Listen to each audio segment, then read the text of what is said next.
ವಿರೋಧ ಪಕ್ಷದ ನಾಯಕರಿಂದ ಆರ್ ಅಶೋಕ್ ಅವ್ರದ್ದು ಬಂದು ನೇರವಾಗಿ ಅವರನ್ನ ಮಾತಾಡಿಸ್ತೀನಿ ಸರ್. ಈಗ ಮತದಾನ ಪ್ರಕ್ರಿಯೆ ಮುಗಿದಿದೆ.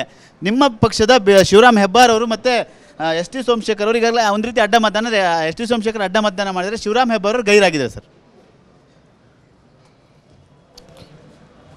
ಅವ್ರ ಮೇಲೆ ಕಾನೂನು ರೀತಿ ಕ್ರಮ ಜರುಗಿಸ್ತೀರಿ.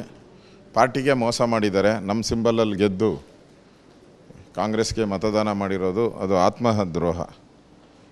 ಅವ್ರಿಗೆ ಆ ಥರ ಧೈರ್ಯ ಇದ್ದಿದ್ದರೆ ಮೊದಲು ನಮ್ಮ ಎಲೆಕ್ಷನಲ್ಲೇ ಕಂಟೆಸ್ಟ್ ಮಾಡಬಾರ್ದಾಗಿತ್ತು. 3 ವರ್ಷ 3-4 ವರ್ಷ ನಮ್ಮ ಮಂತ್ರಿಗಳಾಗಿದ್ದು, ಮೈಸೂರು ಇನ್ಚಾರ್ಜ್ ಆಗಿ ಈ ಥರದ್ದೆಲ್ಲ ಬೆನಿಫಿಟ್ ಪಡೆದು ಈ ಥರ ದ್ರೋಹ ಬಗೆಯೋದು ತಾಯಿಗೆ ದ್ರೋಹ bagದಂಗೆ. ಇದನ್ನು ಆ ಕ್ಷೇತ್ರ ನಾನು ಅಲ್ಲಿ ಉತ್ತರಳ್ಳಿ MLA ಆಗಿ 12 ವರ್ಷ ಕೆಲಸ ಮಾಡಿದ್ದೀನಿ. ಆ ಕ್ಷೇತ್ರದವ್ರನ್ನ ಯಶವಂತಪುರ. ಯಾವುದೇ ಕಾರಣಕ್ಕೂ ಈ ಥರದ ವ್ಯಕ್ತಿಗಳಿಗೆ ಅಲ್ಲಿ ಅವಕಾಶ ಮುಂದೆ ಕೊಡಲ್ಲ, ಯಾರೂ ಕೊಡಲ್ಲ ಅವರು.